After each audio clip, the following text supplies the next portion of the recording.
Donc bonjour à tous, c'est Lucas donc pour la partie Terrario, donc je suis avec Nicolas, donc on est toujours à Aquarius. Donc Nicolas, je vais te laisser te présenter un petit peu, dis-nous qui tu es et qu'est-ce que tu fais exactement à Aquarius, quel est ton rôle? Eh ben moi c'est Nico, il y en a certains qui vont peut-être me reconnaître parce que j'ai été un petit peu dans le milieu des reptiles pendant quelques années, j'ai fait un peu d'élevage, un peu de repos, voilà. Donc j'ai touché à pas mal d'espèces, beaucoup en colubridés. Ouais. Voilà, donc maintenant ça fait 2 ans que je travaille au magasin avec Pascal. Ici on touche à tout, hein, donc autant aquario que terrario, que tout le reste. Alors c'est vrai que la partie des serpents revient souvent vers moi depuis que je suis là. Après on a eu la possibilité d'augmenter, de développer le reptile ces derniers mois. Donc on commence à avoir un choix assez conséquent au magasin. Donc on va vous présenter tout ça. Allez, parti. Donc là du coup on a 2 jeunes en Pityophis caténifère affinis en coloration. Donc pour la petite pépette qui est là, c'est du Whiteside.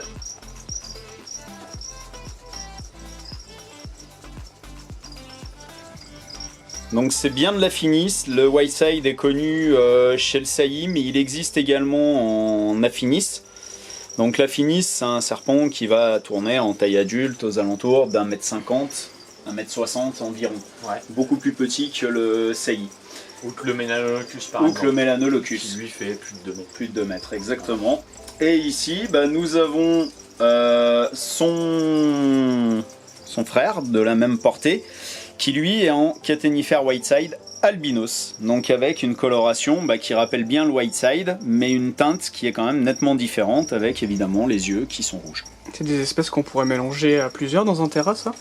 Alors la cohabitation de différents serpents au sein d'une même espèce est envisageable sous certaines conditions, notamment adapter bien évidemment la taille de l'environnement au nombre d'individus. Il va falloir respecter le fait de séparer les animaux lors des repas, sachant que cette espèce n'a pas du tout tendance au cannibalisme, à l'ophiophagie, donc on peut facilement envisager de les faire cohabiter. Et donc est-ce qu'on a des particularités? Est-ce que tu peux expliquer les particularités des Pityophis, notamment le fait qu'ils ont une tendance à se rester sur un défensif, à avoir peur très facilement et rester sur un défensif. C'est des animaux bébés qui sont un petit peu sauvages, qui ont un comportement défensif un petit peu exacerbé, puisqu'ils ont tendance pour beaucoup à simplement souffler, mais pour d'autres à se mettre en S, gueule grande ouverte, et à souffler de façon assez impressionnante. C'est le cas notamment du Lodingi ou d'autres espèces de Pityo, du Mélanolocus. Quand ils sont très grands, ça fait très impressionnant et on dirait limite un crotal pour le coup. Cela dit, quand ils sont habitués régulièrement à être manipulés, c'est un comportement qu'ils adoptent souvent quand ils sont jeunes, après quelques manipulations. On le voit sur ces petits loups qui sont nés récemment, qui sont nés début août. On n'a absolument pas ce côté sur la défensive. On a un animal au contraire qui est curieux, qui évolue, qui visite un petit peu son environnement. Par contre, quand on les sort du terrain, si on hésite trop à aller les attraper, etc., c'est là aussi où ils reprennent leur comportement défensif et de peur en fait. On intervient chez lui, dans son environnement. Forcément. Donc il y a forcément un petit comportement défensif. Obligatoirement, Voilà. L'objectif, c'est d'être suffisamment serein pour ne pas aller trop vite, pour pas apeurer le serpent. C'est vrai. Et ne pas se montrer trop hésitant. Pour pas que lui, justement, ait le temps de se mettre en pression de son côté. Voilà. C'est ça, exactement. Et donc ça en termes de terrarium, une fois arrivé à taille adulte, parce que ça reste des grosses couleuvres nord-américaines, des Pityophis de façon générale, tu conseilles quoi à peu près comme taille de terrarium pour les personnes qui nous regardent? Je pense que pour un individu adulte, un terrarium de 120 Ouais. Par 45, ça me paraît tout à fait raisonnable. Pour cette espèce-là, Pour le cette Ptychophis espèce-là. catanifère Voilà. affinis, ouais. Et en termes d'alimentation à taille adulte, parce que ça reste des grosses couleuvres. Alors on est sur des serpents qui sont assez massifs, donc la souris adulte pour des individus adultes est insuffisante. Ouais. Et on va être obligé de procéder à une nourrissage à partir de rats, sachant que les animaux que j'avais moi en affinis adulte sont nourris avec des proies entre 120 et 150 grammes. D'accord. À une fréquence de tous les 15 jours, 3 semaines, 1 mois, variable selon la saison. Ouais. Voilà, donc on adapte en fonction. Et ça se reproduit facilement comme espèce, ou si c'est plus ou moins compliqué à reproduire? C'est une couleuvre qui est pas compliquée du tout à reproduire, pas plus en tout cas que beaucoup d'autres. En ayant des animaux matures, on arrive assez facilement. Et pas obèse du coup. Et pas obèse. C'est pour ça qu'il faut faire attention à l'alimentation. On nourrit beaucoup trop nos animaux en captivité, notamment chez les serpents. Donc il faut faire Tout à fait. super attention à ça. Donc là, Nico, qu'est-ce qu'on a? On est sur quoi exactement là comme espèce? Alors là, on est sur une espèce un petit peu différente du Ptychophis, puisqu'on est passé sur des couleuvres d'origine asiatique. Donc on est sur de l'élaphe Taenurus, puisque récemment, a priori le taxon ayant rechangé, Ouais. nous sommes repassés d'Orthriophis à élaphe. Ok. Donc là, on a 3 individus de coloration différentes d'une seule et même espèce. Donc, pour les 2 petits que tu as Ouais. une femelle Snow, Donc c'est celle-là. la jaune, La jaune. Voilà. Ok. et un petit spécimen Calico, Qui est juste magnifique pour qui le est coup. juste magnifique. C'est vrai que. Donc là, on a 2 jeunes nés cet été, très bons mangeurs, très faciles à maintenir.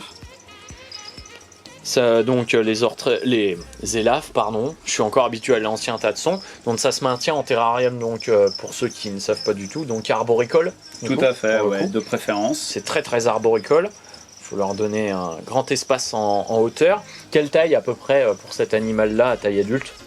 Alors, très variable, selon l'âge de l'animal, Ouais, bien évidemment. évidemment. Faut bien penser que pour tous les serpents, on adapte la taille de l'environnement selon le gabarit la de taille l'individu. du spécimen, ouais, effectivement. Alors, la Taenurus reste une espèce de taille modeste au sein des Taenura. un 80. Puisque, ouais, la Taenurus sera aux alentours d'un bon mètre 60. C'est un bon mètre Voilà. 60. ok. Alors c'est toujours pareil, variable selon les différentes souches qu'on peut trouver, hein. C'est comme tout, on a des individus différentes tailles plus de imposants que spécimens d'autres. aussi. Voilà. Après, je dirais que pour un spécimen de cette espèce-là, pour vraiment faire une jolie déco, parce qu'il faut quand même privilégier la hauteur, donc Oui. il faut avoir la place d'intégrer des décorations qui soient assez sympas. Je dirais qu'un terra de 90, 45, 60 Ouais. est pas trop mal. Ouais, serait un minimum. Voilà. Sachant que si on peut pousser un peu plus la hauteur, Ouais. c'est préférable C'est toujours pour mieux. l'animal. Un mètre de hauteur serait Serait pas mal. agréable pour Voilà. l'animal. Ok. 88, 45, 90 conviendrait parfaitement. Après voilà, hein, les personnes qui nous regardent maintenant, si jamais vous avez la possibilité de faire pour des individus adultes des plus grandes installations, il n'y a aucun souci, vous pouvez le faire. De toute façon, ces animaux-là en milieu naturel, ils ont une place qui est illimitée, donc ça leur pose aucun problème d'avoir, au lieu d'avoir 90 1 mètre de hauteur, 2 mètres, si c'est possible pour vous. En tout cas, n'hésitez pas à le faire. Reste le problème du Le chauffage problème du chauffage, et de tout ce qui va avec. C'était ma question. Puisque plus le terrain sera grand, plus il sera difficile de maintenir des paramètres climatiques qui soient cohérents vrai. et adaptés à l'animal. Effectivement. Donc à bien prendre en considération quand Aussi. on fait la réalisation. Ouais, exactement. C'est une espèce qui a une croissance plus ou moins rapide selon les gabarits. Ouais. Là, les 2 petits que tu as donc, sont nés cet été. Et là, on a un individu qui a quelques mois de plus. Donc qui a déjà bien profité. Déjà un petit peu plus long. Et là, on est sur un spécimen, donc ce qu'on appelle albinos T+, donc avec une coloration jaune plus prononcée que le snow. Ok. Encore une fois, on n'est vraiment pas sur des animaux qui sont à la hauteur de leur réputation, puisqu'en termes d'agressivité, Oui, on voit que en les ayant un minimum habitués à la manipulation, on a des C'est animaux pas qui du sont tout, parfaitement gérables. C'est pas du tout des animaux c'est impossible de gérer, ça tape dans tous les sens. Non, rien à voir avec ça. Ça se... Ouais. En prenant le temps, en y allant progressivement, on C'est arrive vraiment à avoir des animaux sympas. Effectivement. Et en termes de température, justement, c'était ma question subsidiaire du coup. En termes de température, pour ces animaux-là, on est à peu près à 29 degrés à peu près. Alors voilà, beaucoup la termes de réputation, point chaud, la réputation des couleuvres asiatiques est de les maintenir à des températures plus fraîches que la plupart des colubridés américains, nord-américains et africains pour certaines espèces. Ouais. Maintenant, ça c'est des animaux qui voilà, tolèrent très bien une température entre 29-30 degrés, Ok. à condition qu'on ait un gradient thermique respecté dans le Oui. terrarium. On n'a aucun problème de maintien sur ces spécimens qui sont des très très bons mangeurs. Ok. On a d'autres sous-espèces ou pas sur ces animaux-là? Plutôt que Elaf, Témura, par exemple. Alors oui, on a d'autres sous-espèces il y a ou, beaucoup de variétés en captivité, on en trouve quelques-unes.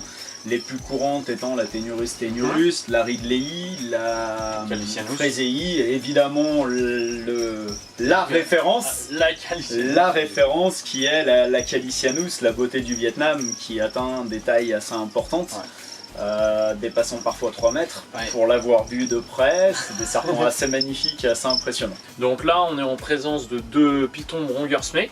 Donc c'est des pitons indonésiens. Donc vas-y, je te laisse développer un petit peu plus. Donc là, c'est des petits bébés qui sont nés courant de l'été également, qui ont, comme tu peux le voir, plutôt un très très bon caractère. Oui, effectivement. Ils sont vraiment cool à manipuler. Alors bien évidemment, c'est des serpents qui ont une solide réputation de croqueurs. Ouais. Ce qui est pas tout à fait faux à la base. C'est vrai. Ils passent par des périodes où le comportement peut être un peu plus virulent, mais encore une fois, quand on les dérange pas toutes les 5 minutes, qui sont manipulés de temps en temps, qui sont nourris régulièrement, on arrive vraiment à avoir des animaux avec un caractère gérable. Oui. Après, on est sur un animal de gros gabarit, Oui, très gros gabarit. adulte, donc ça c'est par définition le serpent qui évidemment on ne va pas conseiller à quelqu'un qui débute sans aucune expérience. Bien évidemment. Il n'y a pas de difficulté particulière dans leur maintien. Maintenant la manipulation, si on rencontre un animal un peu plus virulent, ça peut très vite devenir impressionnant. Notamment pour les adultes qui deviennent très Notamment gros. les adultes qui atteignent un beau gabarit. Oui. Quelle taille à peu près pour les adultes? Très variable aussi selon les souches. Ouais. Maintenant, on reste sur une moyenne qui tourne aux alentours des 2 mètres. Oui. On n'est pas bien loin. Et Avec pour un corps poids, qui est quand même assez massif donc, aussi. très conséquent Ouais. pour des animaux de seulement 2 mètres, entre guillemets. Ouais. Puisque la grosse particularité de ces espèces, c'est vraiment la morphologie où on atteint un diamètre vraiment très important. On les appelle pas pitons à queue courte pour rien. Effectivement. Ils ont une forme de boudin. Ouais. On est sur du C'est- petit. Alors, C'est un gros c'est du saucisson. très beau boudin. C'est du très très beau boudin. Certains individus atteignent les 20 kg sans trop de difficulté. Oui. Donc C'est là, vrai. toi, tu as dans les mains une petite forme naturelle. Uh-huh. Qui évidemment va prendre de plus en plus de couleurs en grandissant. Ouais. Et le petit spécimen que j'ai pris moi, on est sur un très beau Matrix. Ah, très très beau, ouais. Super chouette. Et donc au niveau des particularités des bronguersmé, il faut évidemment essayer de contrôler au maximum le poids, parce que c'est des animaux comme tous les serpents d'ailleurs qui stockent la graisse, mais ceux-là encore plus. Est-ce que tu peux nous développer un petit peu plus mes Alors, propos? on est toujours sur le même principe, du surnourrissage en captivité, comme tu l'abordais tout à l'heure. On a toujours peur que nos animaux meurent de faim, sachant que voilà, ils peuvent rester plusieurs mois en milieu naturel sans manger. à jeûner volontairement. Pas que les bronguersmé, beaucoup d'autres. C'est serpents valable aussi. pour beaucoup d'espèces.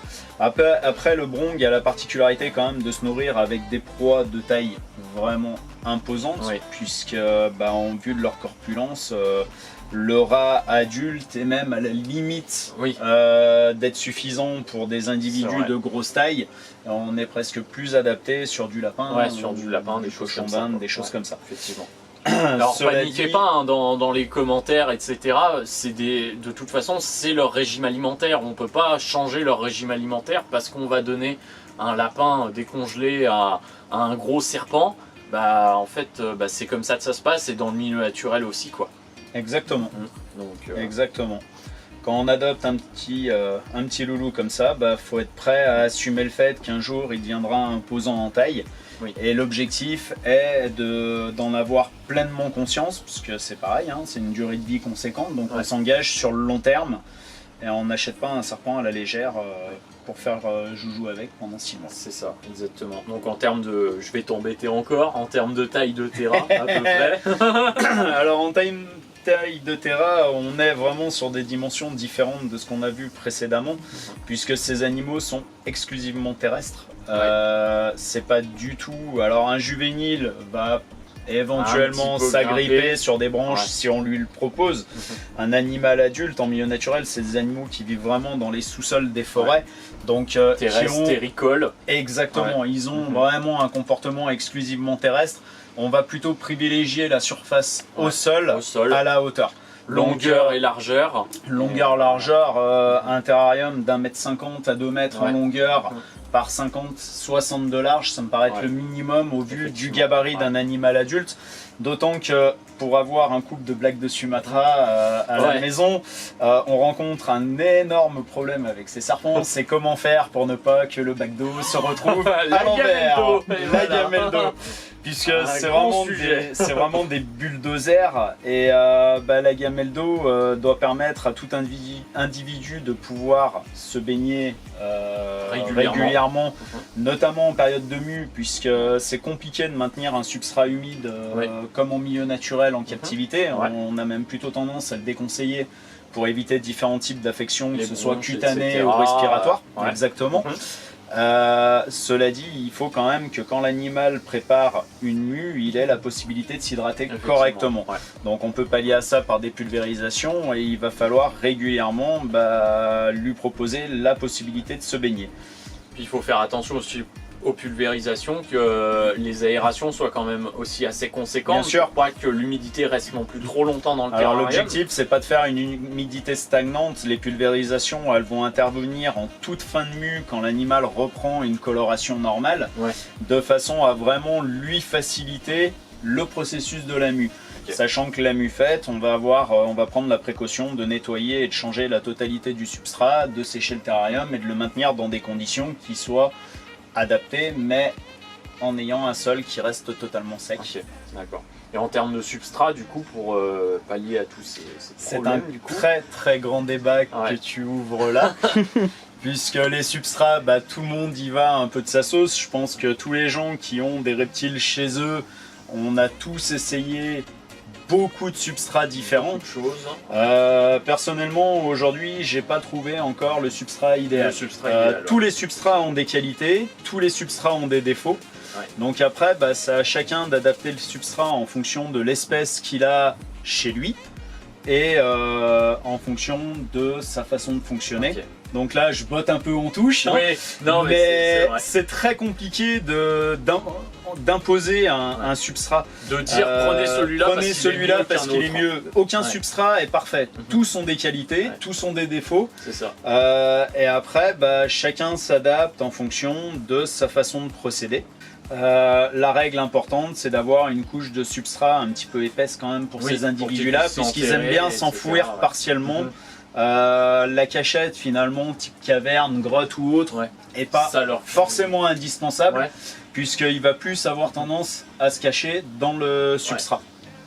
Donc on va plutôt privilégier du feuillage au sol ou Ouais. accroché sur les parois qui descendent, lui proposer vraiment une cachette entre guillemets ouverte, mais Ouais. qui puisse Mais être voilà, en fait la en seule et sécurité. principale cachette, ce sera principalement sa grosse épaisseur de substrat. Quoi, Exactement. principalement. Ok, d'accord. Et du coup, dernière question pour le Brong. Donc c'est de la Nets 2B. Tout à fait. Donc pucer obligatoirement, Exactement. forcément. Donc faites bien attention à ça quand vous achetez des serpents. Il y en a certains qui sont soumis à législation. Tout à fait. Tous en fait. Mais voilà, il y en a c'est plus ou moins strict. Notamment ceux qui sont annexés. Je te laisse développer un peu plus. Alors après, la les propos. législation, c'est un vaste sujet aussi. Oui. De nombreuses espèces sont pas soumises au sens strict du terme concernant tout ce qui est convention européenne et Ouais. convention internationale, dont la convention de Washington, La CITES. la CITES entre autres. Cela dit, aujourd'hui, la France a établi des quotas d'animaux, donc même pour un simple serpent des blés, il est soumis, si on y va par là, à une certaine législation, puisqu'il y a un nombre d'individus C'est à ça. ne pas dépasser. Selon les espèces, certains vont devoir être identifiés par puce ou par photo pour des jeunes Ouais. individus. Je Par pense plus, notamment c'est à le cas de- l'Antarésia. Ouais. Les Antarésiens étant quand même relativement petits à la naissance, c'est compliqué de les identifier par puce sans Ouais. provoquer des dommages. Ouais. Donc on va privilégier au préalable une identification photo avant de passer C'est ça. une identification par puce lorsque la taille le permettra. Du brong, du python régus, du boa. Du bron, sur cette espèce-là, on aura de toute façon la puce dans tous les cas, Quoi qu'il arrive, quoi qu'il arrive. il est impératif d'avoir un animal pucé pour respecter la législation en vigueur, Effectivement. En tout cas, en France, après le réseau. bien évidemment. Voilà.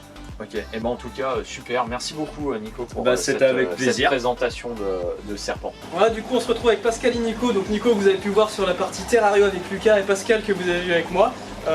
Pour faire la conclusion de cette vidéo, donc on est super content d'être venu à Aquarius ce soir pour vous présenter un peu le magasin et les espèces un petit peu originales. Donc les gars, est-ce que vous avez un petit mot pour la fin? On vous remercie à tous les deux d'être venus pour faire ce petit film.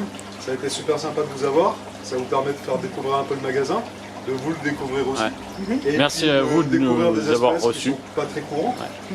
D'avoir fait un point avec Nico qui est quand même le spécialiste du reptile sur le secteur. Et puis voilà, on vous dit à bientôt. Depuis le temps qu'on vous attendait, bah voilà. Effectivement, On y bah est voilà, on y est venu. Enfin, Voilà. Et puis pour tous ceux qui veulent venir nous rencontrer, eh ben, on fait un petit week-end porte ouverte à la fin du mois, donc le samedi 30 et le dimanche 31. Donc bah, tous ceux qui sont dans le coin ou pas trop loin et qui ont envie de venir visiter le magasin, vous serez tous les bienvenus sur ces 2 jours-là, avec voilà, des petites surprises de prévues. En guest, on aura quelqu'un d'important, il me semble. Par exemple, Ah, par ça fait exemple. partie des petites surprises. On va Voilà. pas tout dévoiler Faut venir pour le maintenant. savoir. Il faut venir pour le savoir, c'est tout à fait ça. Voilà.